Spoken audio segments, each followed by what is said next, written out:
AbbVie causa um impacto notável na vida de milhões de pessoas. Com a aquisição da Allergan, teremos um alcance ainda maior e mais oportunidades de transformar a vida das pessoas para melhor, hoje e amanhã. Um portfólio maior e mais diversificado de marcas nos permitirá avançar em novas áreas terapêuticas e incorporar novas posições de liderança para a AbbVie. O aumento imediato de escala e de recursos fortalecerá nosso pipeline de medicamentos inovadores e fornecerá investimentos contínuos para as descobertas de amanhã. Nossa equipe diversa e dedicada trabalhará unida para solucionar os desafios mais sérios de saúde e continuar a fornecer os medicamentos de que as pessoas mais precisam. Ao olhar para o futuro, vemos que estamos bem posicionados para o crescimento sustentável e comprometidos em ajudar as pessoas a viverem melhor aqui e agora. Somos a AbbVie. Inventar o futuro hoje para melhorar a vida amanhã.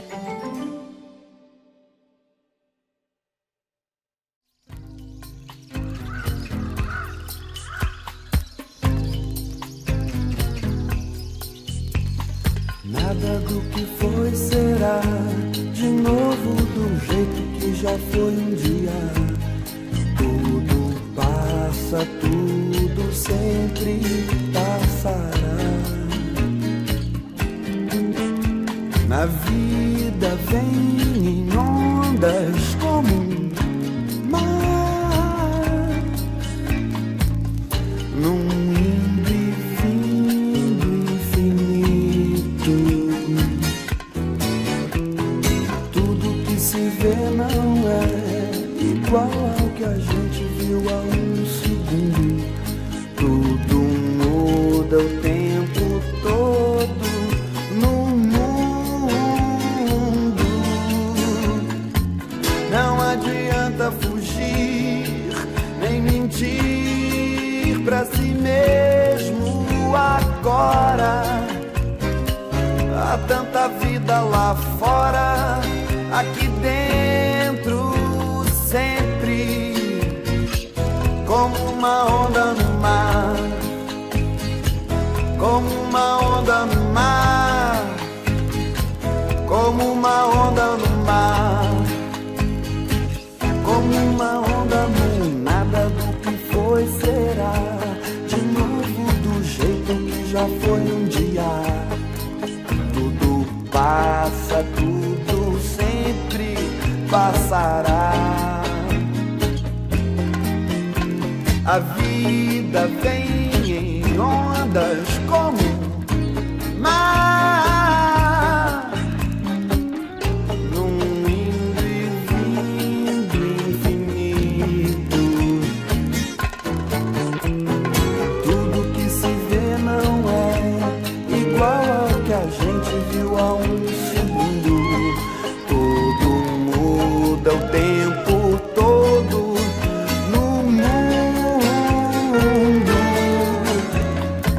Não adianta fugir nem mentir pra si mesmo agora. Há tanta vida lá fora, aqui dentro sempre, como uma onda no mar, como uma onda no mar, como uma onda no mar, como uma onda no mar, como uma onda no mar,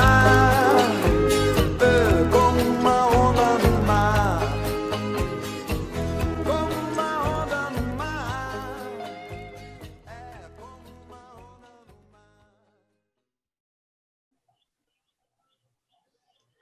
Sem som, Michel. Michel, tá sem som. Eu estava tentando aqui, eu estava falando sozinho. Como eu estava comentando com a doutora Cristiane, essa é a nossa musiquinha que faz o nosso mindset para a gente saber que já está chegando próximo da gente começar. Queria começar agradecendo a sua presença aqui. Para quem não conhece, a doutora Cristiane, ela tem mestrado, doutorado e pós-doutorado pela Unifesp, tem muito conhecimento para estar dividindo aqui com a gente. Já estava respondendo umas perguntas aqui de Dr. Helma antes de começar, mas a gente já está anotado para continuar da onde a gente parou. E queria agradecer também a presença do Dr. Helma. O Dr. Helma é o grande mestre aqui do glaucoma na Fundação, é a pessoa que a gente tem como referência. é uma pessoa que a gente tem como referência não só de conhecimento clínico, mas também como pessoa. Então, para mim, fui fellow dele, é um prazer estar aqui moderando essa aula juntamente com ele. Doutor Cristiane, se você quiser compartilhar a tela, enquanto você vai preparando as coisas, a gente vai passar um videozinho de um dos nossos patrocinadores para a gente começar a dar início. Pode rodar, Everton, o vídeo.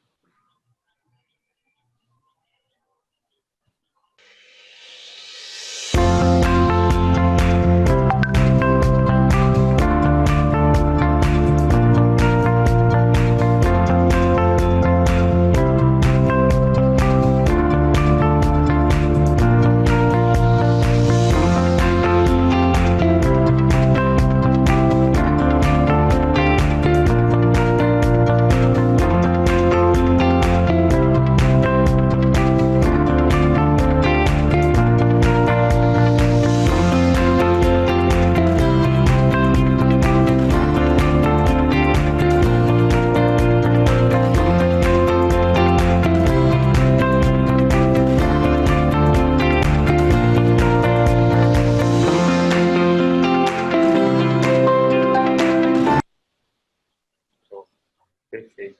Doutora Cristiane, se a senhora quiser compartilhar sua tela, por favor. Michel, você me permite eu Claro, doutor apresentar a Helma. Primeiro, eu queria testemunhar a carreira de Helma.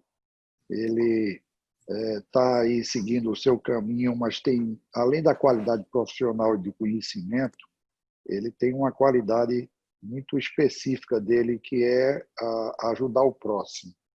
Então, eu queria testemunhar isso, Helma, que você é uma pessoa muito especial, principalmente pelo seu compromisso com outras pessoas, aqueles que mais precisam. Helma é um dos poucos que, ao longo desses anos todos, continuam sendo voluntário na Fundação. Então, Helma, parabéns, eu estou aqui para bater palma para você, não hoje e sempre, e fico muito feliz com esse caminho que você tem trilhado de sucesso na sua profissão, mas sem esquecer que o compromisso social seu é muito importante. Então, eu queria fazer esse testemunho para todos que nos escutam, e parabéns, Helma. Obrigado aí pelas palavras, doutor Marcelo, mas a Fundação Altino Ventura realmente está no meu coração. É muito prazeroso estar lá e estar podendo ajudar o próximo, e a gente sabe o que a Fundação Altino Ventura faz para os pacientes e para os profissionais de saúde também. Muito obrigado.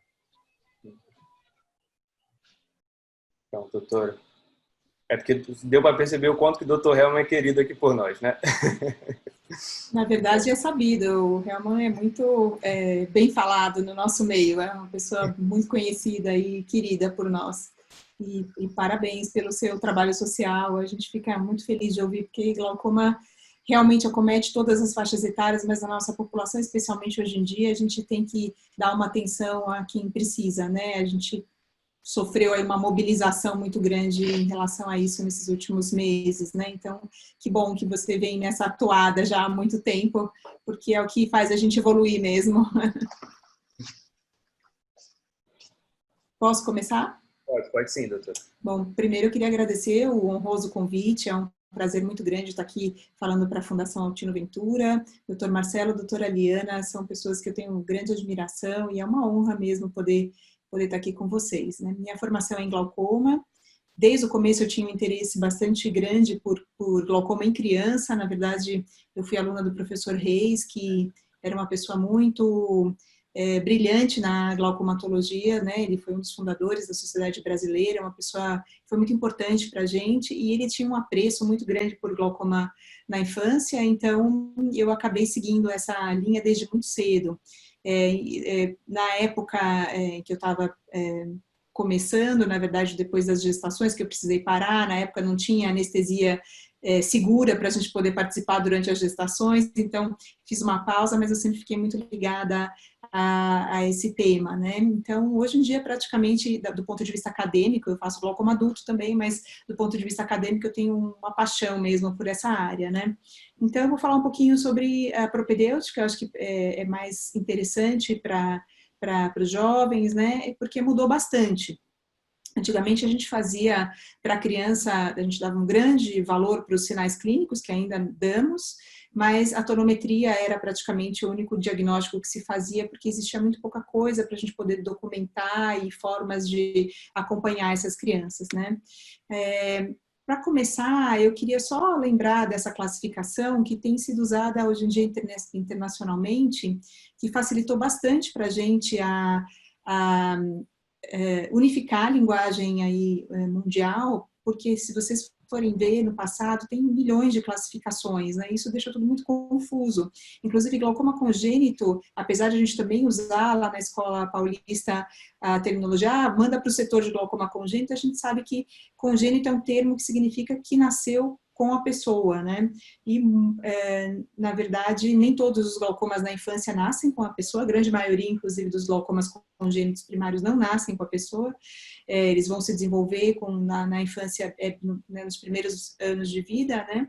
Então, é importante a gente ter uma nomenclatura um pouco mais padronizada, até para quem quiser trabalhar na área de pesquisa, a gente falar a mesma língua. Então, essa nomenclatura e a classificação e os critérios diagnósticos para diagnóstico do glaucoma na infância foram determinadas por um grupo que começou a estudar isso nos Estados Unidos, e depois a Associação Mundial de Glaucoma fez um consenso em 2013 e publicou tanto esses critérios diagnósticos como a classificação para que a gente possa usar. Então, parece complicado, mas não é. Se vocês olharem lá no canto da esquerda, a gente tem os critérios diagnósticos. Apesar de para adulto a gente não usar um ponto de corte de pressão, para criança a gente costuma usar. Então, uma pressão medida com bons critérios de medição de pressão para criança, acima de 21 é um dos critérios. Alteração do disco óptico, que consiste em aumento progressivo da relação escavação-disco, assimetria entre as escavações ou afinamento localizado do Lebrun seria um segundo critério diagnóstico. Aumento do diâmetro corneano ou presença de estrias de Raab ou edema de córnea seria um terceiro critério. Aumento do diâmetro axial ou miopização seria um quarto critério e uma alteração reprodutível de campo visual seria um quinto. Então, a presença de 2 desses critérios fecham o diagnóstico de glaucoma na infância, segundo o que a gente determinou nesse consenso de 2013. Quando existe apenas um desses critérios preenchido, a criança fica classificada como um suspeito de glaucoma e ele vai ser seguido dali em diante, semestral ou anualmente, dependendo dos dados clínicos, né? Se a gente fechou o diagnóstico de glaucoma, então a gente começa a seguir esse fluxograma para determinar o diagnóstico. Então, se a criança foi submetida a uma cirurgia de catarata congênita, bom, ela tem um glaucoma secundário à cirurgia de catarata. Se ela não foi e ela tem outras anomalias oculares ou sistêmicas, a gente diz que é um glaucoma secundário associado a anomalias sistêmicas, se elas estiverem presentes, ou associado a anomalias oculares, se as anomalias sistêmicas não estiverem presentes. Se não tiver nada disso, mas a criança tem uma história de ter tido trauma, uveíte, tumores, retinopatia da prematuridade, cirurgias prévias de outra natureza ou uso de corticoide, a gente considera que é um glaucoma secundário a condições externas, né? Se não tem nada disso na história e a criança tem buftalmo, aí sim, por exclusão de todas essas outras possibilidades, a gente fecha o diagnóstico de glaucoma congênito primário. Se ela não tem buftalmo, é que provavelmente esse glaucoma desenvolveu-se após os 3 anos de vida. Então, provavelmente ela tem um glaucoma juvenil, tá? Então, com esse fluxograma, a gente consegue ter uma linha de raciocínio mais lógica, né? E determinar os critérios diagnósticos direitinho para diagnosticar glaucoma na infância. Então, a gente não chama mais só de glaucoma congênito, né? Apesar de que o glaucoma congênito primário, ele é o mais comum em todas as populações, tá? Então, aqui a gente tem 2 estudos. Esse primeiro estudo, o de cima, é um estudo de Miami, que usou essa reclassificação, e eles têm por volta de 32% dos pacientes que frequentam o sistema terciário de atendimento de glaucoma congênito primário. E no nosso estudo aqui, que está em publicação, a gente tem um pouquinho mais, né? Na verdade, a gente tem 40, deixa eu só ver se eu consigo. A gente tem 44%, né? E a segunda causa mais prevalente de glaucoma, a etiologia, seria o glaucoma secundário associado à cirurgia de catarata. Opa, será que eu consigo mudar aqui? Deixa eu só ajeitar. Bom, no paciente adulto, a gente tem muita facilidade de ter uma propedêutica cada vez mais detalhada. Hoje em dia a gente tem conversado sobre coisas bastante mirabolantes. Às vezes eu acho até chato de tanto dado, tanto número, tanto aparelho, que daqui a pouco já não estão mais nem sendo usados, porque o software, o hardware muda e a gente fica nem sem a condição nem de acompanhar esses pacientes, né? Eu confesso para vocês que hoje em dia eu vejo a turma jovem estudando aquelas minúcias de OCT, BMO, e eu falo, daqui a 5 anos esse aparelho já não está mais funcionando e a gente vai perder todos esses dados, né? Porque a gente já viu isso acontecer e provavelmente agora a mudança tecnológica ainda vai ser mais rápida. Então, ainda a retinografia é um excelente método de segmento, que a gente, por enquanto, ainda usa a JPEG. Então, a gente, no adulto, a gente tem um grande esmero de documentar bem o nervo óptico, de forma que a gente possa detectar alterações estruturais. A gente também usa muito, hoje em dia, o OCT, ele é uma tecnologia amplamente utilizada e em breve, se Deus quiser, teremos facilidade de conseguir na saúde suplementar e no SUS para glaucoma, se Deus quiser. E também a gente faz a documentação funcional com muita tranquilidade no adulto e é com isso que a gente faz diagnóstico, né? Na criança é tudo um pouco mais complicado, né? Porque é fundamental também avaliar a progressão para detectar, às vezes, o diagnóstico, por exemplo, piora do nervo óptico, mas a gente está avaliando um indivíduo que está em plena modificação, né? A gente tem esse gráfico aqui à direita, ele mostra bem como a criança vai mudar nos 3 primeiros anos de vida em termos de índices de refração dos meios, desenvolvimento do globo ocular e poder dióptrico do cristalino, ceratometria. Então, tudo isso vai ser muito importante toda a nossa propedêutica, né? A documentação, ela vai depender de todas essas mudanças e vai ser difícil a gente detectar a progressão num olho que está ainda em crescimento, né? Por isso é difícil conseguir bancos de dados. A gente, quando vai falar mais adiante sobre OCT e campo visual, a gente tem dificuldade de fazer o banco de dados específico para cada faixa etária, né? E também tem a questão da possibilidade de realização, que é um conceito bastante usado para oftalmologia pediátrica, que é o conceito de feasibility, né? Como os exames, na verdade, todos os adultos que vão fazer qualquer exame de contato têm vontade de chorar e sair correndo, né? Eles só não fazem isso porque a gente tem um controle do lobo frontal, do superego, para não deixar isso acontecer. E as crianças simplesmente fazem o que elas têm que fazer e é muito difícil, muitas vezes, a aquisição de dados confiáveis na criança, né? E começa essa... Oi? Tudo bom? Se me interromper só um segundo, porque tem uma faixa que está mostrando aqui, estou vendo que o pessoal também está mandando aqui no... Uma faixa? Uma faixa do slide anterior, é como se tivesse uma imagem fixa. Se a senhora pudesse descompartilhar a tela e compartilhar novamente, porque sumiu em um momento da apresentação e agora voltou aqui a aparecer.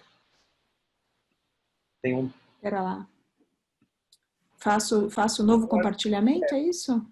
Pausa compartilhamento. E aí compartilha novamente, por favor. Cris, eu acho melhor descompartilhar. Embaixo, no verdinho, tem para suspender ou cancelar o compartilhamento. Retomar, né? Eu pausei e retomei. Será que dá?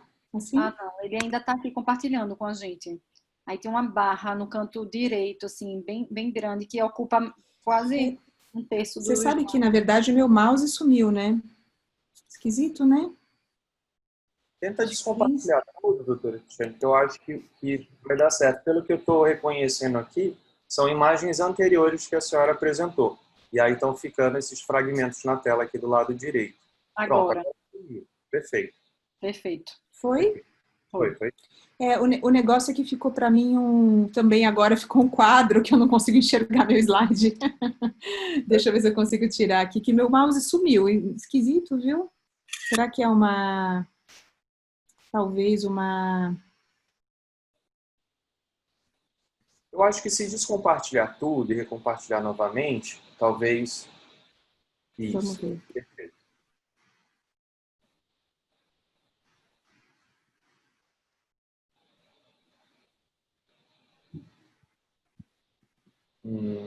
Melhorou?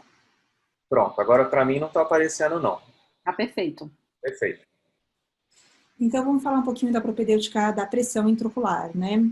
A gente sabe que as medidas podem ter grandes variabilidades na criança, então não é incomum a gente receber crianças que mediram pressão de 21, aí a gente mede de novo, explica como é a medida em 12, 13, né? Então, existe muita variabilidade, muito mais que no adulto, né? A criança, quando não está sedada, e a gente vai medir com tonômetro de Goldman, por exemplo, ela acaba fazendo bastante valsalva, ou aperta as pálpebras, ou ainda ela pode ter alguma irregularidade corneana que pode trazer uma série de variabilidades à nossa medida, né? A gente sabe também que a intubação endotraqueal durante o procedimento anestésico aumenta bastante a pressão intraocular, e a gente sabe que essas córneas, quando tem na verdade, quando existe a ruptura da DCM, que acontece nos olhos buftálmicos, a gente tem uma embebição da córnea, que a posteriori vai virar uma sequela ou um leucoma, e a gente tem, durante essa fase, uma grande mudança da biomecânica da córnea. Então, se a gente pegar e fizer um mapa paquimétrico dessas córneas, a gente tem uma variabilidade gigantesca, né? Além disso, a gente tem usado métodos bastante variáveis de medida, né? O iCare foi um divisor de águas para a gente que faz criança. Na verdade, a gente conseguiu uma verba em 2012 para comprá-lo, e a gente começou a usar, fizemos um trabalho, e que a possibilidade de realização nas crianças pré-escolares foi bem maior do que do tonômetro de Goldman. Na verdade, só 4% das crianças não permitem a realização do tonômetro de iCare, enquanto que 26% não permitem o de Goldman. Então, ele é muito mais friendly, né, e não precisa anestesiar, e apesar da concordância dele ser razoável, ele tende a hiperestimar um pouquinho, e ele hiperestima mais em córneas mais espessas e com mais opacidades. Mas ainda assim, hiperestimar para um método que a gente usa como triagem não é uma coisa ruim, porque se ele vem acima de 21, a gente leva para sedação, né? É melhor do que a gente deixar a criança sem examinar e também só ficar com bidigital. E quando ele vem baixo, possivelmente ele está baixo mesmo. E com isso a gente consegue tirar muitas crianças de pós-operatório de exame sob sedação, né? Ele foi realmente um divisor de águas para a gente, né? Já tem uma série de estudos com iCare em criança, em adulto, e é um método que até hoje na pandemia ele está sendo mais usado, inclusive nos adultos, porque a área de contato é de 0,2 milímetros. Então ele é bastante seguro em termos de contaminação, né?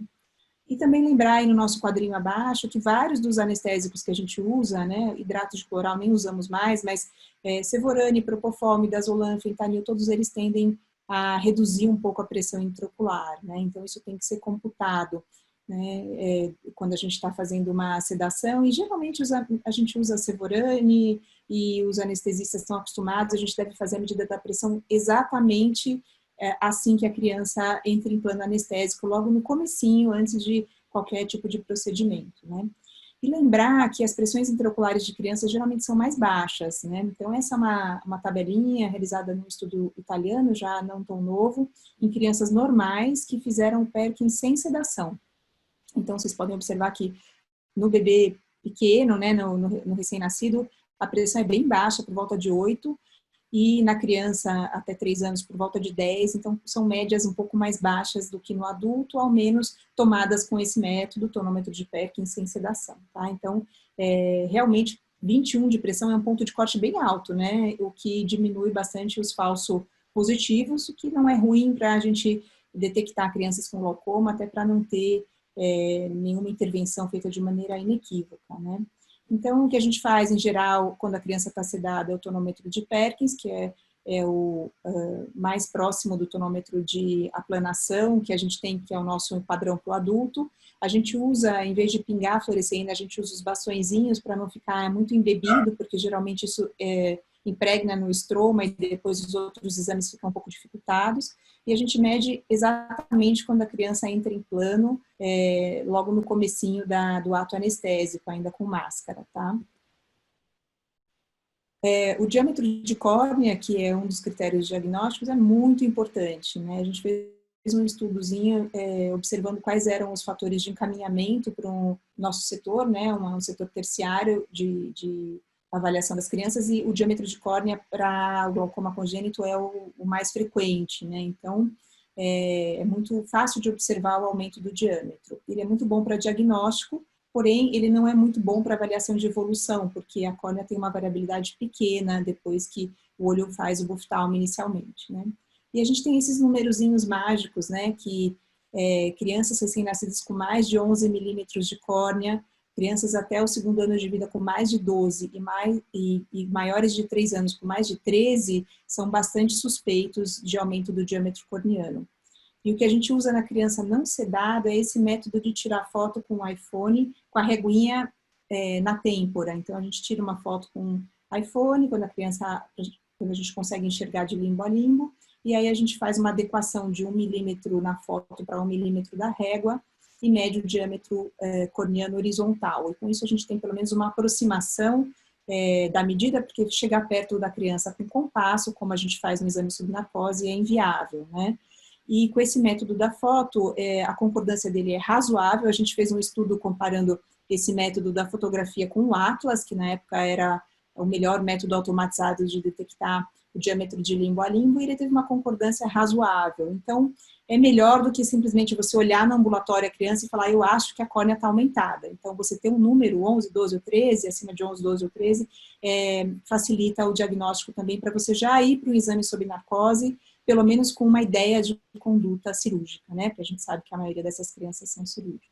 Mas a gente deve medir em todo o exame sob sedação o diâmetro corneano, porque de fato quando a gente tem um aumento de 1 milímetro no diâmetro corneano, provavelmente é um sinal grande de descontrole, porque os pequenos descontroles a gente não consegue detectar com o diâmetro corneano, ele não é tão sensível como o diâmetro axial, né?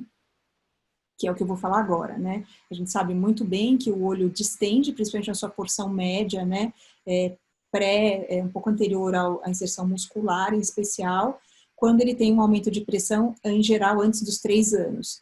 Tem buftalmo depois dos 3 anos? Tem.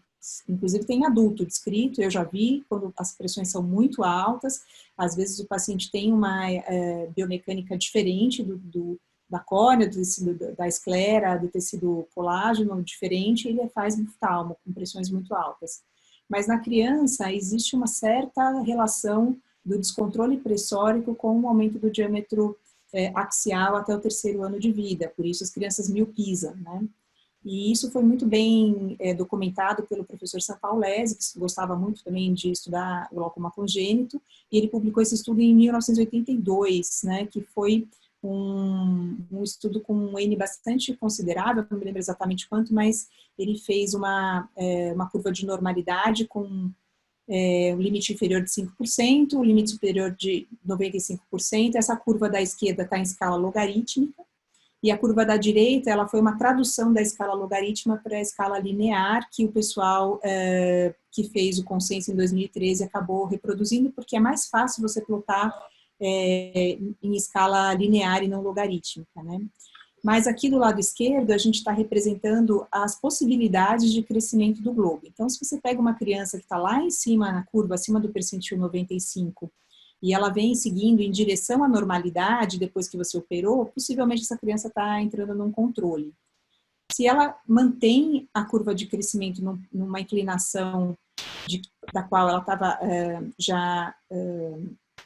já tinha começado, provavelmente ela está controlada também. É mais comum que isso aconteça, ou seja, você opera a criança e o globo continua crescendo naquele intervalo, naquela faixa de crescimento que já era esperada.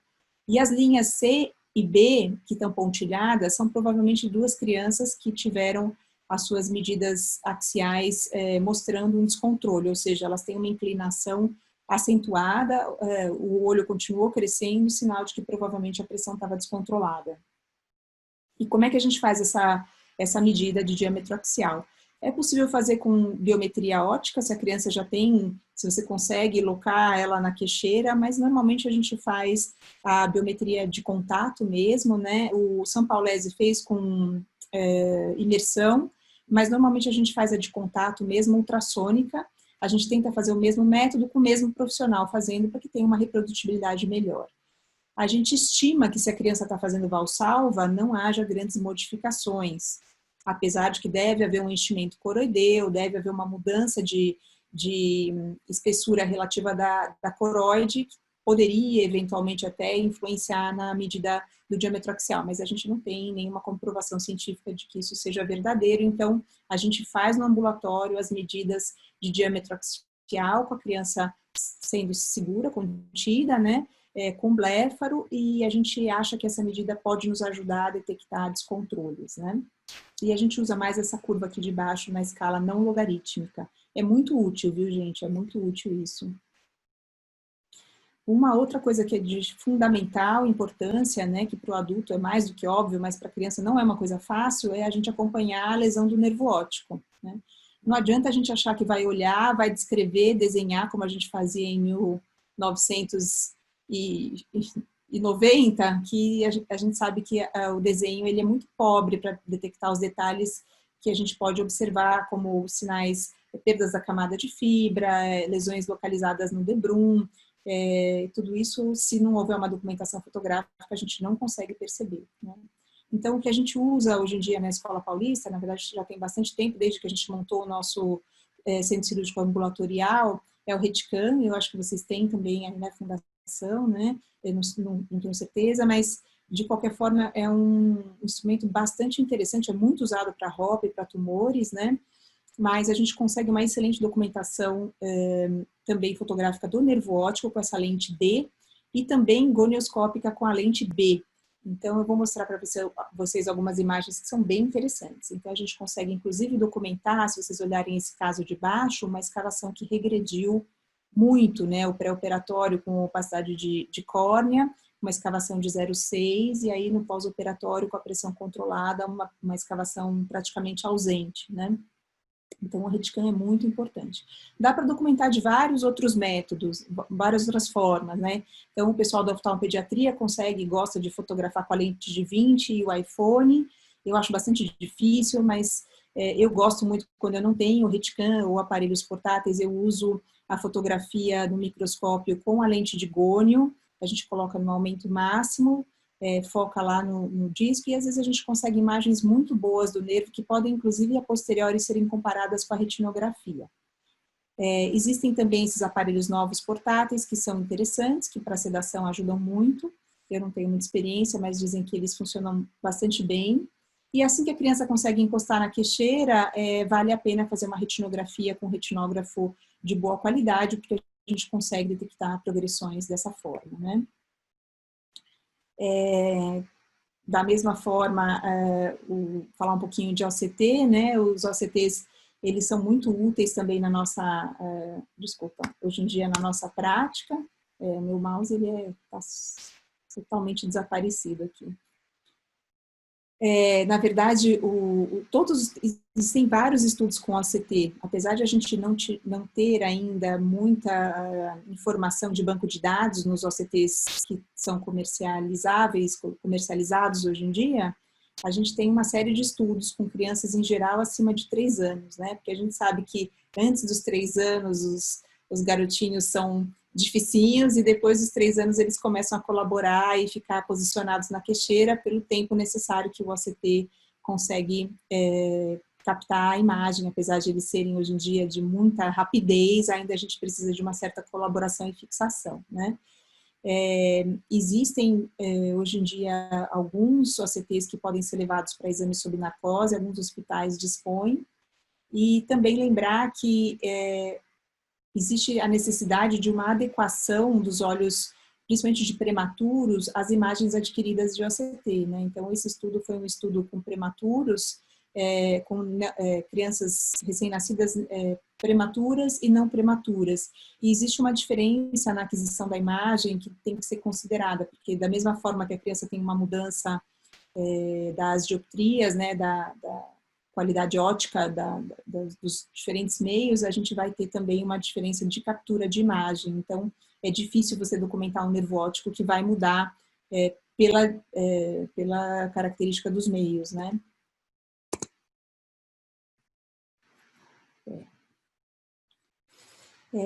O OCT tem sido super útil em doenças retinianas, a Camila tem usado muito, né, retinianas, inflamatórias. Ele é muito útil para avaliar o disco óptico, mas ele é especialmente importante para os tumores, e aqui no centro a gente tem a sala de narcose do GRAAC, eles têm um um OCT da Optoview lá, que está montado num strand, num braço, né, que é muito útil para avaliar os tumores, né, e dessa forma eles conseguem ter imagens comparativas, né. A Júlia lá no Rio também, a Júlia Rosseto usa bastante o OCT, e essa foto de baixo da direita é um OCT da Bioptigen, que o Dr. Ken Nisha usa no serviço dele. Então, são formas bem interessantes de se documentar, além do glaucoma. E talvez o futuro seja mesmo a gente ter o OCT montado no microscópio, só que a gente sabe que, por enquanto, nada para glaucoma, né? A gente tem aí a possibilidade de ver mácula, mas ainda nada específico para glaucoma. O que a gente usa é isso mesmo, assim que a criança consegue se adequar à queixeira, a gente faz a avaliação da camada de fibras, do complexo de células ganglionares, das células do GCI-PL, e o grande problema é que a gente não tem uma comparação direta com o banco de dados na maioria dos aparelhos. O único que tem é o Heidelberg, mas a gente não sabe o que ele tem de banco de dados. Eu já escrevi para eles várias vezes e eles não nos informam como é que sai uma comparação com o banco de dados que a gente não sabe qual é, né? Com o Cirrus e o Optoview, eles vêm assim em branco, e o que a gente acaba fazendo quando a gente tem interesse em saber minimamente como é que está a camada de fibras, a gente mente a idade, né? Coloca como se a criança tivesse 18 anos, e aí você consegue adquirir uma análise estatística comparando com uma pessoa com um banco de dados de 18 anos ou mais. Então, provavelmente, o que a gente vai obter aí de camada de fibras deve estar um pouco hiperestimado para a criança, né? Então, a gente tem que ter isso em mente. Se a gente tem já alterações, provavelmente as alterações devem ser um pouco mais severas quando a gente tem comparação com o banco de dados de pessoas mais velhas, né? Doutora Cris, eu vou lhe interromper, porque isso é assim, meu interesse completo. A gente, quando começou essa questão da Zika toda, e a gente tem o IVU, como você bem colocou, nós sedamos as crianças, e como estávamos sedando as crianças, a gente fez OCT de tudo, né? Aproveitou para fazer a da papila também, porque muitas delas, como a gente tem o estudo em conjunto com o Dan, elas têm o aumento da escavação vertical, que depois foi visto, né, na publicação, que está muito mais relacionado com a microcefalia e com a alteração macular do que propriamente dita com o glaucoma, né? Mas eu tenho vários OCTs dessas crianças. Alterados, né? Não, eu muito não sei alterados. Eu não sei nem se é alterado, porque, como a senhora colocou ali, ele não coloca num plot, num gráfico. Então, eu não tenho, eu não sei nem como avaliar, comparar o quê? Eu teria que sedar crianças normais, porque da mesma faixa etária, a faixa etária foi de, assim, 2 anos de idade, 1 ano e meio. Então, é difícil até eu pegar e fazer um grupo controle para comparar, já que não tem nenhum estudo, né, no Brasil de crianças. No Brasil não, mas fora tem vários estudos com dados normativos. Se você observar, esse coreano é um deles. Tem vários, viu, Camila? Tem da Sharon Friedman também comparando olhos com glaucoma com olhos normais. Talvez você pudesse usar esses valores dos olhos normais, né? Uma outra possibilidade é colocar a idade de 18 anos e ver o que ele dá como alterado, né? E é a tal história, o que tiver alterado está muito alterado. Provavelmente eles devem ter uma alteração de camada de fibras também, porque se eles têm uma escavação aumentada é porque eles têm uma perda de axônio de célula ganglionar, né? Então é bem esperado que tenha. Mas eu acho que se você quiser dar uma olhada, pegar os dados raw mesmo, os dados que o aparelho mostra, sem ter a comparação, você poderia talvez utilizar esses bancos de dados que tem nos trabalhos, só que tem que ser bem direitinho pareado por idade, né? Porque varia bastante, né? Você viu aquele gráfico que eu mostrei no estudo anterior? A criança novinha prematura tem uma medida bem diferente já da criança que não é prematura e vai mudando ao longo da vida abruptamente nos primeiros 3 anos, né? Então, fica difícil de utilizar, né? Obrigada. Eu vou mostrar uns casinhos clínicos aqui para falar um pouquinho de OCT. Então, esse era um garoto que tinha um segmento anterior bem normal, que veio encaminhado, na verdade, da dermatologia, porque ele tinha um problema de pele. Depois a gente fez o diagnóstico, ele tinha uma tricotilddistrofia, que é uma doença bem rara, na verdade, e um glaucoma de ângulo aberto. Ele tinha por volta de 9 anos, com um OCT muito alterado, né? Então, é difícil a gente pegar numa criança um sinal de Reut, como tem aqui embaixo, superior no olho esquerdo, uma atrofia tão difusa da camada de fibras e conseguir documentar isso tão bem com o OCT, né? Então, vocês veem que no Heidelberg vem um banco de dados já com análise estatística, sem a gente ter que mentir a idade, colocar uma idade de 18 anos. Então, ele ajuda bastante, a gente usa bastante lá no congênito. Um outro caso interessante é esse garotinho aqui de 10 anos, que eu operei quando nasceu, eu fiz uma goniotomia, depois fiz uma trabeculotomia. Ele acompanha, desculpa, não foi ao nascimento, foi desde os 3 meses, é um congênito não neonatal, né?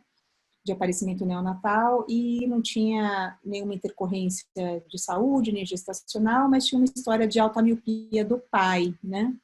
E aí, essa foi a evolução pressórica dele, ele tinha glaucoma só no olho esquerdo, em nenhum momento eu acabei detectando pressões acima de 15 no olho direito, e na curva de crescimento também o olho esquerdo era acima da média, o direito estava mais ou menos no limite superior, mas eu realmente não detectei, não achei que ele tinha pressões elevadas e acabei não fazendo o diagnóstico de glaucoma no olho direito.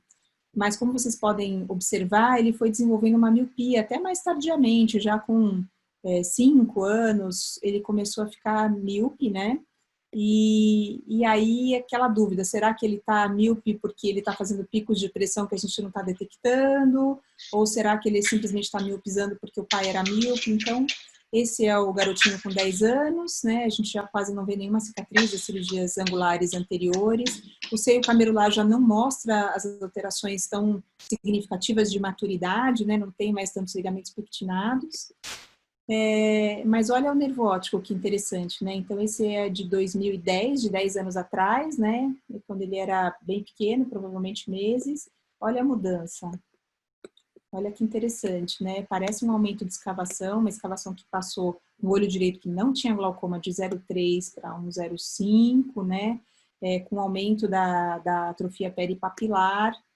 E o olho esquerdo, que era o olho com glaucoma, uma escavação mais profunda, 0,6, mas que me parecia ter mudado menos do que o olho direito, que era o olho sem glaucoma, né? Também o campo visual do olho direito, sem alterações significativas, ele já tinha feito vários, ele erra um pouco, mas para criança a gente julgou que estava bem bom. E aí o OCT, olha que interessante, o olho esquerdo tem uma alteração de camada de fibra superior. Aqui eu não fiz a comparação com o banco de dados, né, mas a gente vê um rebaixamento da corcova superior no olho esquerdo, que é onde ele deve ter perdido, né. Só que ao longo do tempo, a gente também vê uma redução da corcova superior no olho direito. Mas, de fato, será que essa criança desenvolveu glaucoma e eu não detectei os picos de pressão? Ou será que simplesmente a gente está tendo uma miopização que também vai interferir no aspecto do disco, assim como vai interferir na aquisição da medida da espessura da camada de fibras, né? Então, teoricamente, pelos nossos critérios, ela só tem uma mudança do disco, né? Sem outros sinais, então eu optei por não tratar. E esse estudo que acabou de sair publicado no PLOS ONE agora, de junho de 2020, se não me engano, é um estudo bem interessante que mostra exatamente isso. Eles pegaram uma corte de 65 crianças, apesar de ser retrospectiva, eles viram quais crianças evoluíram com miopia e quais não. E as crianças que evoluíram com miopia não tinham pressões mais altas, porém, o disco óptico teve um aumento da escavação e também teve uma redução da camada de fibras nervosas. Não foi super estatisticamente significante, acho que nem chegou a ser, mas clinicamente era uma diferença bastante razoável entre os dois grupos, né?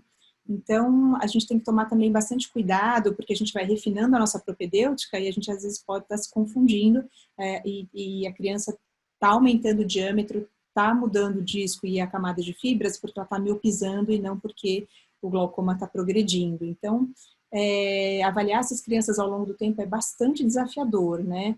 A gente tem que ir juntando os dados como se fosse um quebra-cabeça e não tratar, por exemplo, acho que teria sido um erro se eu tivesse indicado uma cirurgia angular pensando num glaucoma de pressão normal nessa criança. Eu acho que ela não tem glaucoma de fato e ela tem também um antecedente de miopia e ele está ficando míope porque o pai é automíope, né? E também tem essa questão da regressão da escavação, que antes era um mistério, agora a gente consegue documentar super bem, né? Super legal aquela imagem que eu mostrei anteriormente, porém, o que a gente sabe? Que mesmo tendo a reversão da escavação, a camada de fibras nervosas muitas vezes se mantém alterada, né? Nesse estudo ficou bem claro, eles fizeram o OCT dessas crianças que tiveram a reversão da escavação, mas a lesão nervosa se perpetua, mesmo que a lâmina anteriorize, ou seja, essa mudança da escavação muitas vezes é mais uma anteriorização da lâmina acrivosa, que é mais elástica, do que de fato uma regeneração do nervo óptico, que a gente não espera que tenha. Talvez algumas fibras que tivessem numa situação de sofrimento, elas se preservem, mas o que morreu, até onde a gente sabe, morreu, né? Apesar dessa história de neuroplasticidade estar bem na moda agora, né? E cada vez mais. Apesar da gonioscopia não entrar como critério diagnóstico de glaucoma, ela entra como de fundamental importância, um exame de fundamental importância para a gente detectar achados e com isso ajudar no nosso diagnóstico, né? Então, para a gente saber várias coisas, por exemplo, se é um ângulo imaturo ou se é um ângulo aberto, né? Tudo isso vai ser bastante fundamental. A gonioscopia, assim como no glaucoma do adulto, na verdade, a gonioscopia faz parte do exame oftalmológico, né? Isso está mais do que determinado. A gente tem que fazer muito mais gonioscopia do que a gente faz. É um exame que precisa de um treinamento, mas nesses casos é simplesmente básico. A gente tem que fazer em todo o exame sob narcose, porque a gente acha coisas muito importantes e interessantes, né? Então, por exemplo, aqui, essas duas imagens, a da esquerda e a de baixo, foram adquiridas com um reticam. A gente consegue uma imagem de muito boa qualidade, né? Mesmo quando tem um certo edema de córnea, como as duas crianças têm, né? E a gente vê aqui um ângulo bastante imaturo, com muito ligamento pectinado na malha trabecular, que é uma característica do glaucoma congênito primário em indivíduos que têm uma pigmentação maior. Muitas vezes, quando a gente tem aquelas íris claras, né, bem claras, eu não achei uma boa gonioscopia para mostrar para vocês, a gente vê aquela membrana hialina no trabeculado que o Barkan descreveu como uma membrana de Barkan. Mas não é uma membrana nenhuma, aquilo histologicamente é um seio camerular imaturo, que teve uma pausa na embriogênese por volta entre segundo e terceiro trimestre da gestação, né? Mas na íris mais pigmentada, a gente vê esse monte de ligamento pectinado que sobe a tapeta todo o trabeculado e a gente chama isso de maturidade. Nessa imagem de cima, já é um paciente adulto, que a gente vê bem a área que foi tratada com trabeculotomia ou goniotomia, não sei qual foi a cirurgia, mas foi uma cirurgia angular, que liberou a visão de onde seria a malha trabecular, que provavelmente não deve estar aí mais, mas a gente consegue comparar com uma área adjacente, onde tem esse atapetamento, que é ainda a imaturidade do seio camerular. É como se a íris tivesse, a história da inserção alta, né? Não existe inserção alta, a íris está no lugar que ela tem que estar, mas com uma alteração da maturação do tecido, que é bastante complexo durante esse momento da gestação, né? Então, aqui fica bem claro que pode ser esse aspecto de atapetamento do seio camerular, né? E a gente também pode ver outras coisas muito importantes, né? Como, por exemplo, essa aniridia, que nunca é completa, a gente sempre vê esse coto, e aqui a gente também vê uma inserção, mesmo nessa aniridia, parece que o ângulo está meio atapetado, então, em alguns casos, a aniridia pode se associar a uma digenesia e imaturidade do seio camerular, né?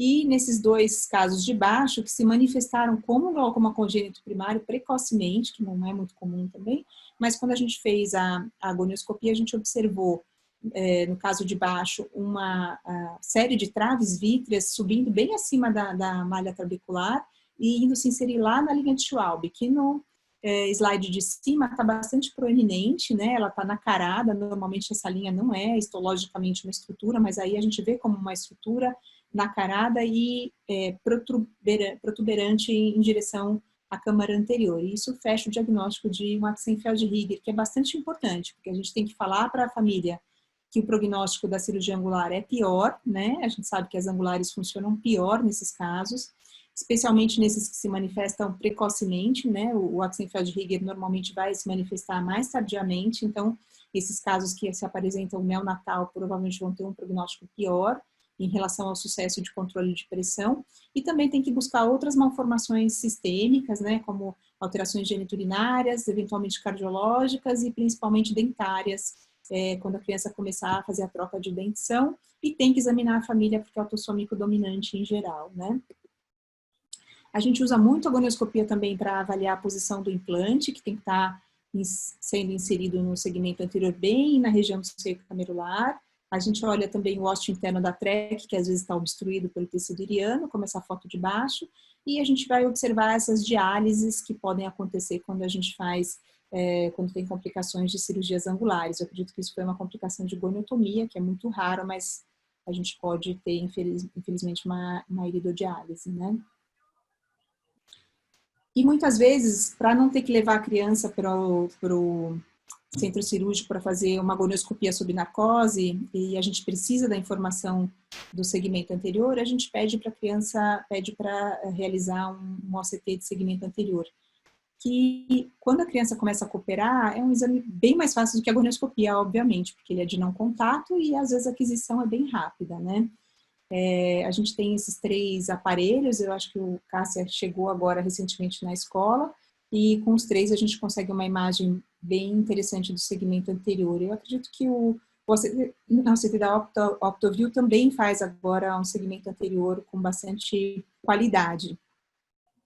E com isso a gente pode adquirir imagens muito interessantes. Claro que isso aqui é só uma imagem bonita, não tem nenhuma função diagnóstica, né? Porque a gente consegue ver a estria de Rabi na biomicroscopia sem nenhuma dificuldade, mas de qualquer forma fica bem interessante documentar com o OCT de segmento anterior, e a gente vê exatamente a dobrinha da DCME, que se perpetua por toda a vida, apesar de o edema muitas vezes desaparecer completamente e haver uma repopulação de células endoteliais dessa região. Então, muitas dessas córneas horríveis, com Rabs muito grandes e extensas, elas não evoluem para transplante de córnea no futuro. Algumas sim, mas nem todas, né? Muitos pacientes conseguem passar a vida toda com essas Rabs e hoje em dia a gente tem a possibilidade de fazer os endoteliais para trocar as porções mais internas, porque muitas córneas ficam transparentes apesar das estrias, né? O aspecto característico, eu peço sempre, hoje em dia, eu sei que não é uma realidade Brasil, espero que isso venha a ser, porque hoje em dia não tem como a gente operar uma criança com opacidade corneana sem saber o que ela tem no segmento anterior, né? Porque você vai rodar um trabeculótomo, e se tiver uma aderência, ou se tiver alguma outra coisa, uma persistência com anteriorização do diafragma. Então, no passado, a gente era chamado no berçário e eu ia fazer em qualquer maternidade, com o pior microscópio que tinha, fazia a TRO, até porque a gente não podia usar a medicação e tomava isso como uma emergência. Hoje em dia, a gente não faz assim, né? A gente espera uma condição melhor cirúrgica para poder indicar, operar a criança na melhor condição possível. São olhos muito pequenos, né? E com uma área de exposição pequena para um olho às vezes grande, então não é tecnicamente uma coisa fácil. E se você não tem uma visão boa do segmento anterior, tem que pedir uma documentação com OCT. Então, hoje em dia, para os meus pacientes todos, né, e na escola a gente também consegue fazer OCT de segmento anterior. E essa é uma característica, esse é um achado típico, né, que é essa câmara anterior bem ampla, apesar da opacidade de córnea. A gente pede OCT ou BM, né, o que for possível fazer, né. E essa íris em fita, né, então isso ajuda muito a gente saber que provavelmente é um congênito primário e não tem alterações corneanas significativas, né. Diferente desses casos de opacidades congênitas de córnea, que muitas vezes a gente tem adesão do cristalino na córnea, então esse caso era um caso muito diferente, porque é totalmente visível, né, mas às vezes a gente tem só opacidade congênita e não sabe o que tem atrás, né. Inclusive esse caso desse menino, ele vem lá para a escola, para o ambulatório sozinho, porque por esse buraco iriano que formou-se naturalmente, ele tinha 20 e 30 de visão nesse olho, que era único, né? E ele veio a desenvolver glaucoma bem mais tarde, então foi um sucesso da natureza, apesar da gravidade da digenesia ceratoide lenticular que ele tem, né?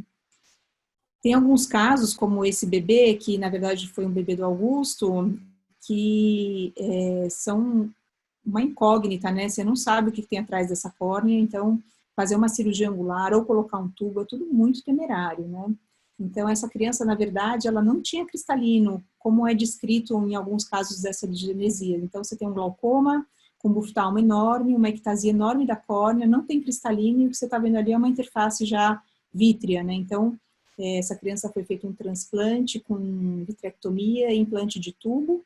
Se a gente faz isso antes dos 5 meses, a gente vai ter provavelmente formação de uma membrana importante inflamatória, muitas vezes com descolamento de retina. Então, são casos muito difíceis, né? Então, tem que esperar um pouquinho, aí vocês conseguem observar que o cristalino, na verdade, ele não existe, ele está misturado no tecido corneano, né? Ele não consegue se separar, não tem uma clivagem do segmento anterior, né? Esse caso é do Ken Ischel, que é igual ao do Augusto, né? E, eventualmente, a gente vê até coisas muito raras aí, que são os glaucomas, a gente viu nesses últimos anos alguns casos de glaucoma de ângulo fechado em criança, que é raridade, é digenesia, ou associado a HOP também, a gente acaba tendo um fechamento angular, e o ACT de segmento anterior nos ajuda bem a ter essas medidas, né? Outra coisa que o ACT é muito útil quando tem opacidade de córnea é a avaliação da posição dos implantes. Às vezes o implante não é visto na biomicroscopia, mas com o ACT a gente consegue ver se ele está com o ósseo interno livre, que não é o caso esse tubo de baixo à esquerda, e se ele está tocando ou não, ou se ele está sendo inserido mais anterior, isso vai carecer um reposicionamento. Então, o ACT é bem importante também para essa situação. Eu vou falar, acho que eu já estou bem adiantada aqui, estou bem adiantada assim da hora, vou falar brevemente de campo visual, só um slide. Campo visual é um dos critérios diagnósticos para glaucoma, mas é muito difícil a gente detectar só alteração de campo para fazer diagnóstico, né? Não é uma coisa simples. Até porque antes dos 5 anos não dá para fazer um teste psicofísico, depende da resposta da criança, então a gente não faz. Mas a partir dos 5 anos a gente consegue fazer em quase 98% das crianças. Então tem que começar a tentar a partir dos 5 anos, que é quando eles conseguem ter um desenvolvimento cognitivo que dá para ter a resposta. A resposta pode ser até batendo a canetinha do lado da mesa, né? Ou se a criança não consegue apertar o botão, falar, viu o estímulo, né? E eu sempre começo fazendo Goldman, né? Perimetria cinética não automatizada. E geralmente tem que pedir para um técnico que tenha habilidade em fazer criança. Tem que ajustar o banco, tem que ajustar a altura, tem que ter paciência, às vezes tem que fazer em 2 sessões, mas é assim que a gente começa a treinar a criança para fazer campo visual, né? E é muito difícil a gente conseguir comparar os campos, porque o campo visual ele está em expansão até os 12 anos de idade. Então, é muito complicado a gente dizer, está melhorando ou está piorando, se ele ainda está primeiro em aprendizado. A gente precisa, no adulto, geralmente são 3 campos visuais para ter um baseline de qualidade, né? Em geral, em média. Na criança são 8, tem um estudo do Reino Unido que mostra que precisa de 8 campos visuais para a gente ter uma boa confiabilidade, em média, né? Então, é difícil você seguir nesses primeiros anos, mas detectar alteração, quando a gente sabe que tem alteração no nervo, é interessante. E também treinar a criança para o futuro, que a gente vai ter que fazer esse teste funcional, que é o que a gente tem, né? Existe também, hoje em dia, na Europa se usa muito o Octopus, a gente está começando a usar aqui também, e ele tem um programa bem interessante, que é a perimetria dinâmica automatizada, né? Que é para a gente ver fazer a delimitação das isópteras de maneira automatizada, que para as crianças pode ser um pouco mais fácil, né? Esse estudo que eu separei é um estudo super interessante do grupo. O Reino Unido tem um hospital de olhos reservado para glaucoma pediátrico, não sei se vocês sabem disso, né? É um hospital do Moorfields, né, que foi feito com doações, né, e eles têm vários estudos, e campo visual é uma coisa bem estudada por eles, né, e esse estudo eles compararam crianças de diferentes faixas etárias e fizeram a comparação entre Humphrey e Octopus, e eles são bem semelhantes em termos de aquisição o MD é muito próximo entre eles, e as crianças acima de 5 anos, de 10 anos, os índices de confiabilidade foram bem razoáveis, assim, e a partir dos 5 anos é que eles têm essa possibilidade de realização de 98%, né? Feasibility não é confiabilidade, é possibilidade da criança completar o exame, né? Mas a confiabilidade foi bastante razoável, em torno de 75% acima dos 10 anos. Então, tem que começar a treinar as crianças a partir dos 5 anos, para eles depois brevemente ficarem adultos ou adolescentes já realizadores de campo e para poder ter o segmento a partir de então. Acho que era isso que eu tinha para falar, gente. Espero que tenha sido essa a ideia de vocês. Com certeza, eu acho que foi a melhor aula que a gente teve de glaucoma congênito. Eu acho que você conseguiu abordar... Tchau.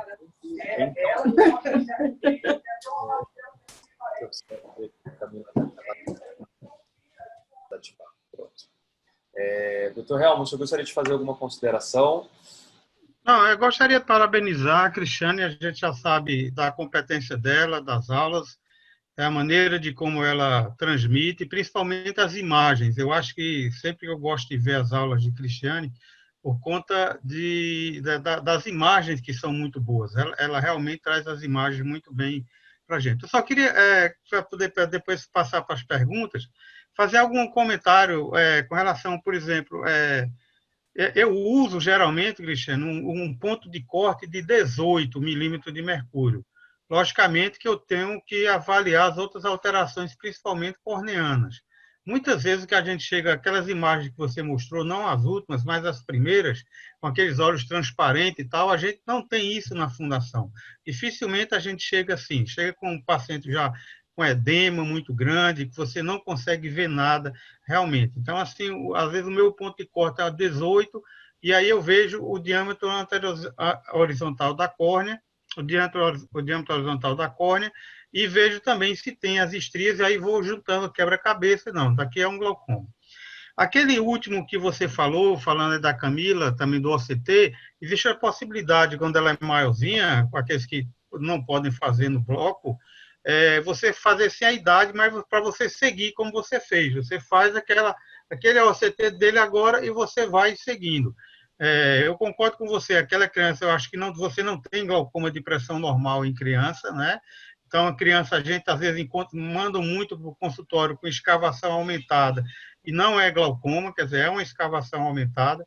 Você não tem fotofobia, não tem estria, não tem nada, a pressão está normal, então você não tem por que ter isso. Saiu um trabalho há um tempo atrás, acho que é um ano atrás, ele falando que, eu não me lembro mais como era, mas que um fator seria de propedêutica, que a gente está fazendo na propedêutica, seria a interferometria, que eles conseguiram fazer nessas crianças, então ele teria uma acurácia melhor na biometria. Eu queria fazer uma ressalva.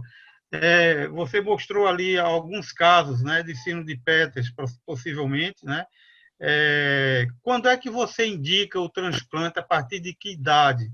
Porque a gente tem algumas crianças que têm sino de Peters e a gente fica com o receio de indicar antes de 1 ano de idade, por todas as alterações da córnea, da bioelasticidade, de rejeição, essa coisa toda.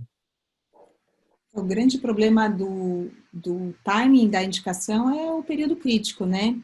Na verdade, perder o primeiro ano de vida de estimulação é muito complicado. A gente sabe que isso vai comprometer o desenvolvimento visual, né? Então, a gente indica a partir de 6 meses. Eu sou sócia da Luciene Barbosa, né? E ela, a gente normalmente tenta segurar até os 6 meses.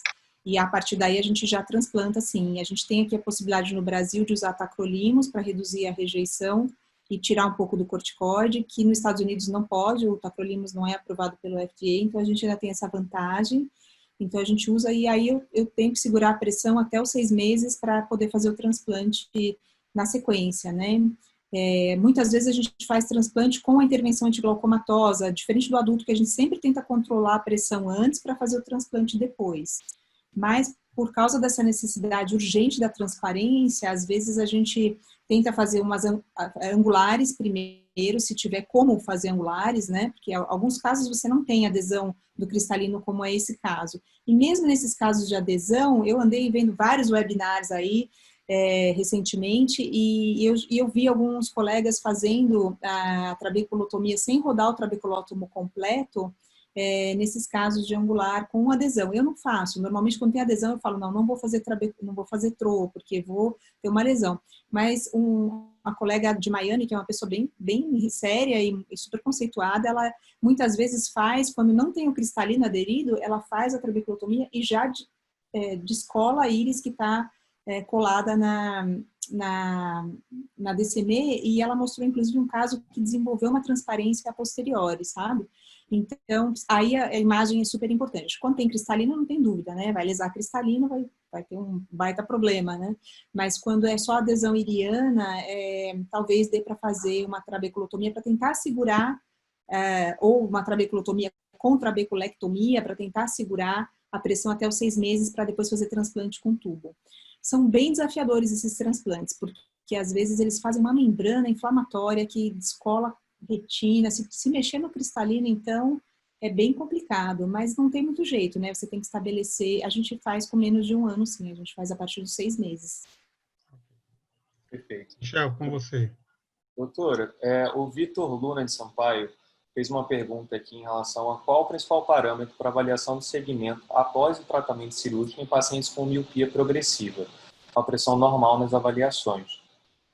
Como diferenciar o crescimento fisiológico daquele crescimento secundário ao glaucoma não controlado. Acredito que seja Pois isso. Esse é um desafio, né? Mas quando você tem uma criança, de fato, com glaucoma que você operou, quando a gente vê o globo crescendo até os 3 anos, a gente associa essa ideia a ter um descontrole. A gente vai juntar com medidas de pressão. E sim, assim, a medida de 21 é um ponto de corte bem alto para diagnóstico. Mas se você está sedando uma criança, ela tem 18 de pressão, com ela sedada, com péricles, com um pouquinho de edema, a gente vai pensar que talvez essa pressão não esteja adequada para ela. E se estiver tendo um crescimento do globo, provavelmente ela está descontrolada, né? Agora, a criança, então a gente vai associar a pressão intraocular com o crescimento do globo. E, se possível, com achados do nervo óptico, né? Por isso que é importante documentar. Agora, se a criança está tratada, se você não pega nenhuma pressão alta, está medindo 14, 13, 12, e ela está tendo uma miopização com córnea clara, e o nervo óptico não está apresentando sinais típicos de glaucoma, do tipo lesões localizadas, assimetria, perda localizada da camada de fibras, então daí provavelmente ela está miopizando por genética. Mas isso é desafiador, e esse caso que eu mostrei é muito atípico, tá, gente? É muito difícil você ter glaucoma em um olho e o outro olho você julgar que não é glaucoma, ainda mais num congênito primário, que é uma mutação genética, né? A gente tem, na verdade, um comprometimento de, se ele for se ele tiver uma mutação, uma variante genética no CYP1B1, vai ter no corpo todo. Então, a gente, teoricamente, tem muito mais chance de ser bilateral do que unilateral, né? 80% dos casos de glaucoma congênito primário são bilaterais. Portanto, é muito raro você ter unilateral e ainda esse menino deu azar de ficar míope do outro olho. Então, eu acho que eu sempre fiquei muito cafifada com esse caso, e eu estou seguindo ele há muito tempo, e agora eu fiquei feliz da vida que saiu esse trabalho, mostrando que agora eu tenho um embasamento científico, não vou operar esse olho de jeito nenhum, que eu acho que não é glaucoma. Né? Mas se o olho está crescendo, eu acho que você tem que ficar investigando a pressão, fazer uma propedêutica de pressão bem importante e documentar muito bem o nervo óptico. Eu acho que isso é fundamental. Agora, esse caso que você mostrou, realmente, assim, o nervo óptico tem um jeitão realmente de mióptico, né? De ser um olho míope, realmente. Você vê que o nervo óptico, a mudança dele, ele mudou para um olho míope mesmo. Inclusive o estudo fala isso, né? A formação do crescente peripapilar e o tilt do disco, isso você não vê muito no glaucoma congênito, você vê lesão no nervo, né? Você não vê essa miopia. Se bem que de vez em quando a gente acha uns discos tiltados, mas em geral eles têm mais um disco que não é tiltado, com lesões localizadas. Né? Um disco escavado, geralmente, né? Você tem mais o aumento da escavação mesmo, sem aquelas atrofias peripapilares que a gente vê no míope e no glaucoma primário de ângulo aberto, por exemplo. Sim, sim.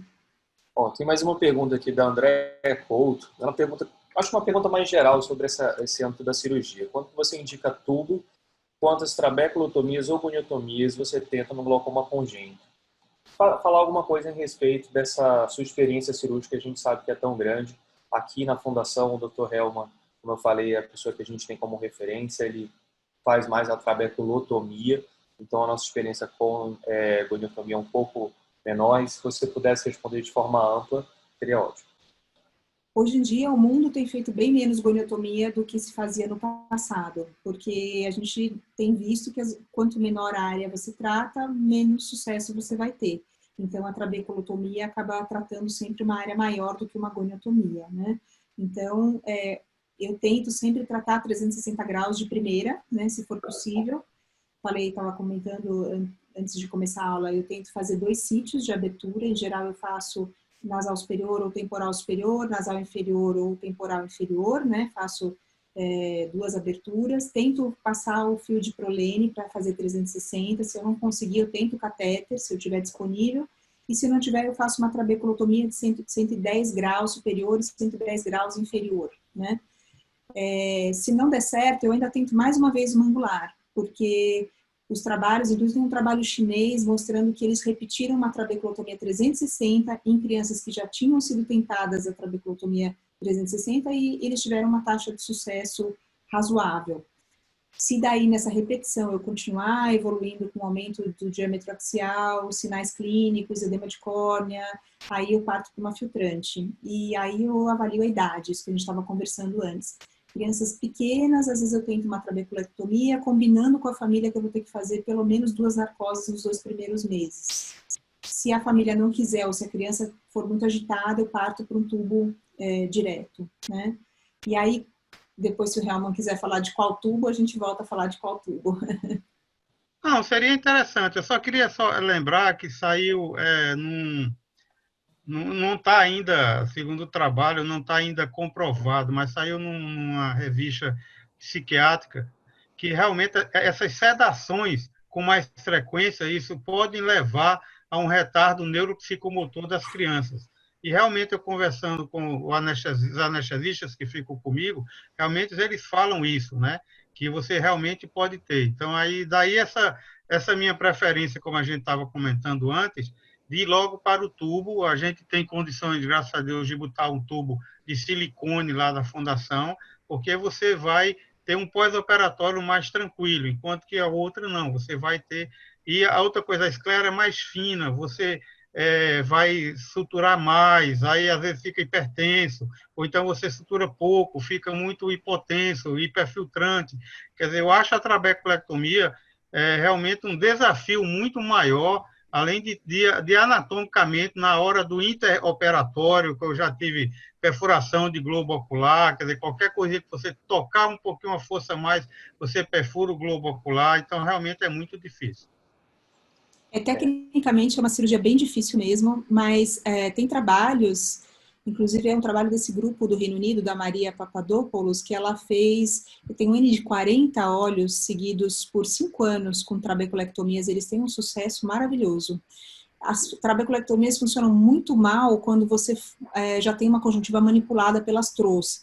Então, por isso que eu tenho feito bem fora da região superior as trabeculotomias, para eu poder usar essa região superior sem ter tanto fibroblasto migrado, né?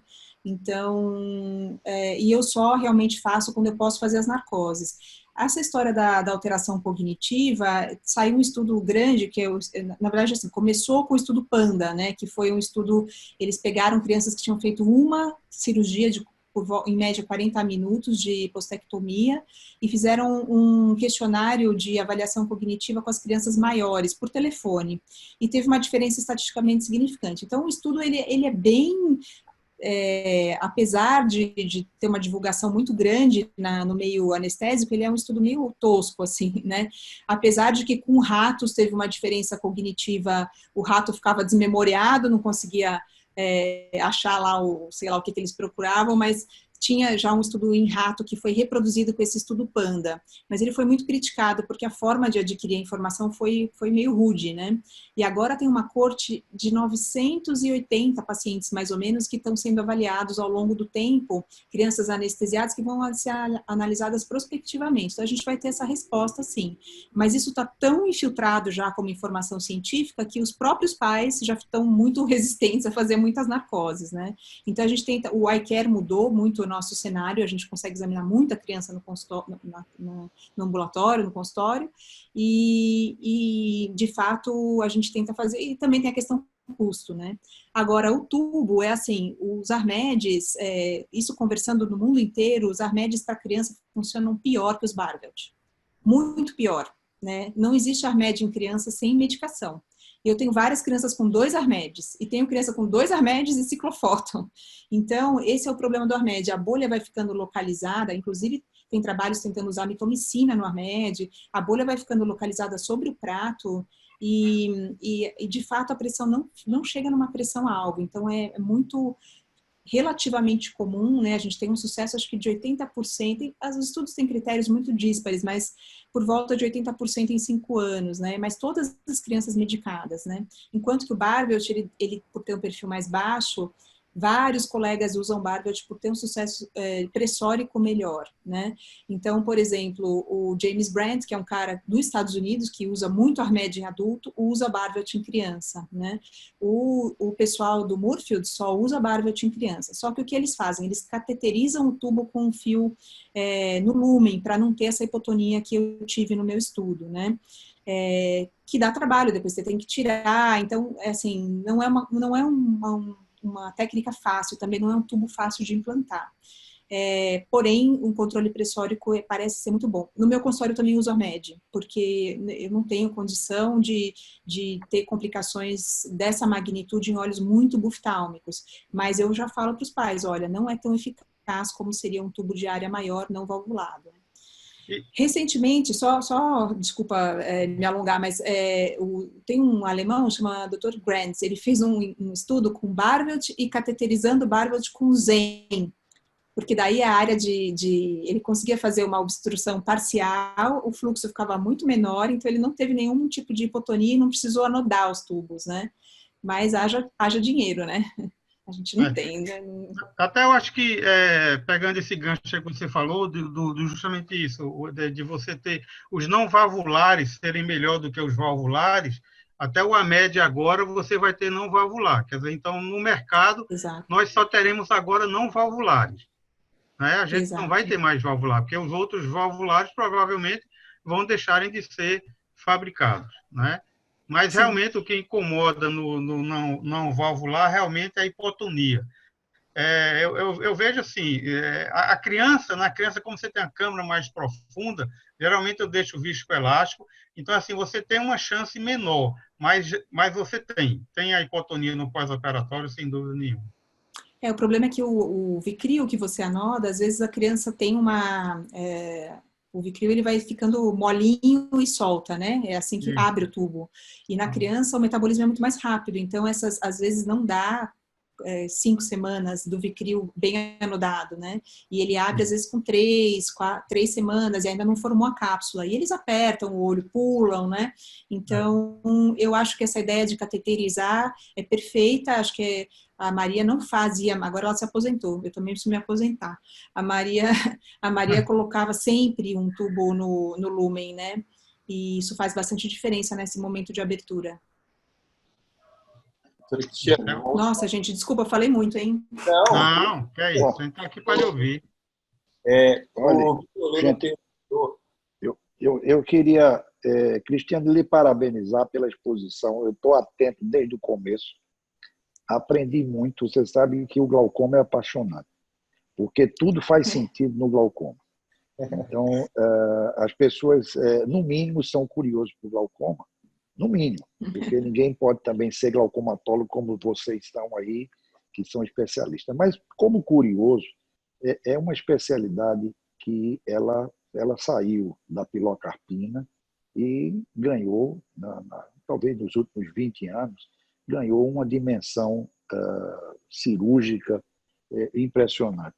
E teve a fase aí de alguns saltos, MIGs, a TREC. Quando eu fiz minha residência em São Paulo, que eu fiz na Santa Casa, a cirurgia mais avançada de oftalmologia era a TREC, por incrível que pareça. Era uma coisa assim incrível. Nós estamos falando em 78, né? Então era intracapsular, enfim. Mas agora a gente vê com tanta alegria essa alteração cirúrgica e quanto se pode fazer no glaucoma. Então, para as pessoas que estavam numa situação que era só medicação, Hoje você tem grandes opções. Agora, falando em medicação, eu queria fazer uma pergunta para aqueles que não são glaucomatólogos, mas que estão aí nesses ricãos do país, que não tem pessoas que se dediquem a essa tarefa de glaucoma congênito infantil. Qual seria a possibilidade de um médico poder ajudar crianças, não glaucoma congênito, mas o glaucoma infantil, com medicação? E qual a medicação que esse médico, que está longe de tudo, poderia ajudar essas crianças? Eu acho que essa é uma pergunta prática que pode talvez fazer diferença na vida das crianças até poder chegar a um especialista. Muito boa pergunta, doutor Marcelo. Doutor Marcelo, que ano o senhor defendeu o doutorado? Foi na escola, não foi? Foi. Eu fiz na escola, eu acho que em 2014 ou 15, por aí, mais ou menos. 2015, eu acho, faz uns estava na 5 sua anos. defesa, eu estava lá na Foi torcida, mesmo. viu? Ave Maria, olha, pense num Estava lá. estresse, mas muito obrigado. Muito obrigado pela sua Estava pergunta. na torcida. Você sabe Bom, que eu vi agora, deixa eu só lhe dizer, hoje a Camila, minha filha, e Bruna estavam no consultório e, por curiosidade, eu vi uma jovem, não é mais nem adolescente, né, porque estava com 23, 22 anos. Eu operei ela em 1999 de catarata, obviamente congênita, e de um olho só, né, monocular, e foi talvez uma das 5 primeiras pacientes que nós colocamos a lente intraocular, e pacientes com menos de 1 ano, porque nós já colocávamos há mais de 1 ano. Mas abaixo de 1 ano, em 99, era bastante desafiador. E essa pessoa está com 20/40 de visão, uma catarata monocular, maravilhosamente calmo, não tem glaucoma. E eu fiquei muito feliz, porque ela hoje já é uma pessoa que entende bem. A mãe, que foi também uma pessoa com muita coragem, porque todos, naquele momento, eram contrários a essa atitude, e ela foi em frente e a filha está, graças a Deus, bem. Então, hoje eu vi essa paciente de 99, com 4 meses nós operamos. E não tem glaucoma. Uma outra coisa é que se fala muito na catarata congênita, que tem, sem dúvida, é uma causa de glaucoma, mas os nossos pacientes têm muito pouco glaucoma. Isso é uma coisa curiosa em relação aos trabalhos que a gente fez. Então, o tipo de cirurgia que a gente faz com a vitrectomia ampla anterior, eu acho que isso faz um diferencial grande para o segmento com aspecto de glaucoma. Mas eu voltaria à pergunta, me desculpe, que a gente fica tão entusiasmado com essas aulas boas, e como a Helma falou, sua apresentação ela é farta em boa documentação, que é bom aos olhos, a gente vê. Mas qual a sua sugestão para um médico poder adiar as condições de um paciente que tem poucas possibilidades de chegar a você ou a Helma, ou a qualquer outro glaucomatólogo? Olha, doutor Marcelo, primeiro, obrigada e parabéns pelo caso. Realmente, a prevalência de glaucoma pós-catarata congênita nos estudos é altíssima, né? Cada vez eu vejo mais, assim, vejo muito glaucoma secundário à catarata. Mas, então, o que eu acho dessa questão da medicação, né, e de como é que o glaucoma é assistido no Brasil da infância, né? Tenho pensado muito sobre isso, porque é muito aflitivo. Eu fiquei lá cuidando da parte organizacional do setor por muito tempo, né? Primeiro comecei em 99, depois tive que parar por causa das gestações, depois voltei e continuo igual, né? De 99 para agora a gente recebe crianças com buftalmos enormes, né? E tardiamente, porque a rede de encaminhamento é muito falha, né? A gente não tem uma força, né, para as crianças conseguirem chegar nos centros. Eu acho que a maioria desses casos, glaucoma congênito primário é cirúrgico, né? Então, eles têm que ser encaminhados para os centros com as pessoas que fazem, porque o paciente vai ter uma chance muito grande, né? Ele vai ter 30% de chance de ter uma visão melhor que 20/40, ele vai ter uma chance de 30% de ter a visão entre 20/40, 20/60 e 20/200, então é muito importante que ele seja encaminhado para um centro, então é sempre cirúrgico. Até chegar colega pode medicar, né?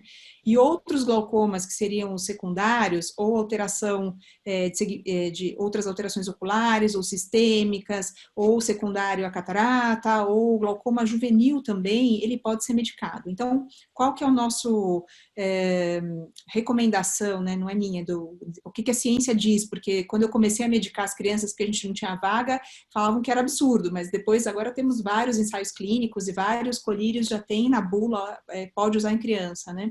Então é assim, quando a criança tem até 30 dias, a droga que tem menos efeito colateral descrito é a dorzolamida ou brinzolamida, né? Que é um inibidor da anidrase carbônica. Ele não tem uma potência magnífica, mas vai ajudar, às vezes a gente tem até uma melhora da córnea que confere um pouco de transparência. A criança com mais de um mês, a gente já começa a usar beta-bloqueador. Isso tem uma série, está aprovado pelo FDA desde, acho que 73, o timolol para criança. Então, a gente pode, ou 73 ele foi lançado, e 83 ele foi aprovado para criança. Então, pode usar o timolol, sempre perguntando muito se tem alguma questão pulmonar. É difícil ter alguma coisa cardiológica, é difícil a criança ter bloqueio na condução que impeça o uso do timolol. É muito raro, isso acontece em adulto, mas criança tem muita muito receptor no brônquio, então eles fazem, principalmente criança que mora em lugar que tem chance de ter bronquiolite, eles acabam chiando muito, então tem que perguntar bem e avisar a família. Nunca se deve utilizar em crianças não se deve usar em crianças com menos de 20 quilos e menos de 5 anos alfagonista, né, alfagam, brimonidina, Glaub, mesmo o 0,15, a criança pode ter sonolência, pode deprimir o sistema nervoso central, e a prostaglandina, ela não tem contraindicação em termos de segurança, ela pode ser usada, mas nas crianças pequenas com digenesia de seio camerular, a função é muito pobre, quer dizer, baixa pouco, muito menos que no adulto, né, no adulto baixa 30%, tem criança que não responde nada à prostaglandina, então, ele pode até ser medicado, então a gente dá normalmente dorzolamida ou brinzolamida, malhato timolol e latanoprosta, são as drogas que a gente costuma usar, mas sabendo que a latanoprosta às vezes tem um efeito muito pequeno, né? Então é isso que o colega deve fazer até a criança chegar, mas ela deve chegar logo, né? É interessante, Michel, quando o Michel me fez o convite, há uns 15 dias atrás, que você vinha dar aula para eu participar, e aí eu peguei uns 6, 7 trabalhos e fui ler, né, para recordar, digamos assim, deixar mais fresco. E aí 60% dos casos são dados diagnósticos pela família. E você vê, nós temos, se eu não me engano, aqui no Recife, acho que o doutor Marcelo pode falar, aí acho que ele participou mais, a gente tem a lei do teste do olhinho. Quer dizer, não é feito na maternidade, quer dizer, isso não existe, né? A gente já vê isso na Inglaterra, na Europa, quer dizer, isso já é uma coisa rotineira. Então, não pode ser 60% a família dar o diagnóstico, não tem condições.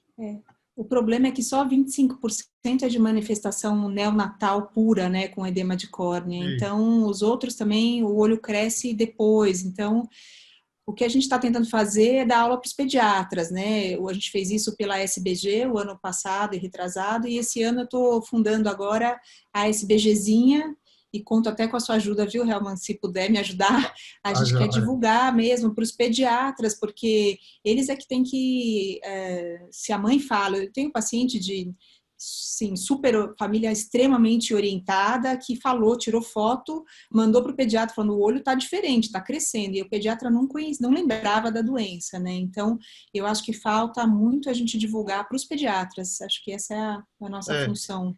Aqui teve uma época que a doutora Eliana, a gente tinha uns 2 dias que eram as aulas com os pediatras.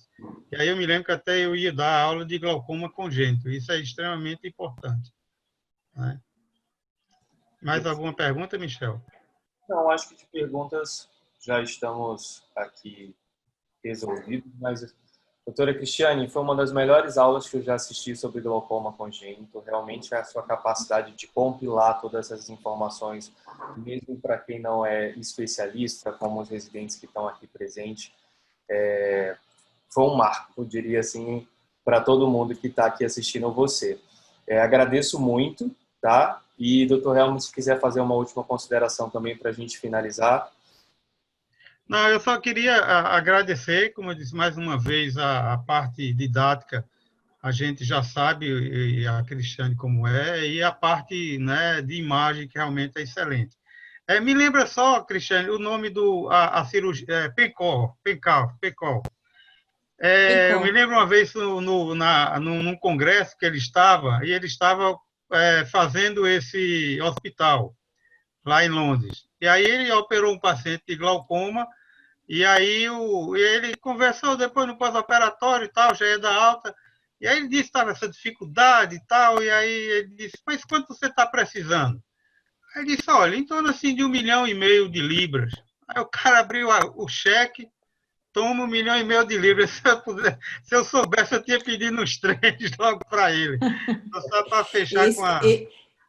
Esse é o nome o nome desse paciente era Richard Desmonds e o nome do hospital de glaucoma pediátrico é Richard Desmonds. É muito bonito. Então é verdade mesmo a história que ele conta, né? É verdade. Então, muito obrigada, gente. Foi um prazer muito grande. Obrigado. A gente vai se encontrando. Um grande abraço a todos. Obrigada, doutor Marcelo. Michel, prazer. Um abração. Tchau, tchau.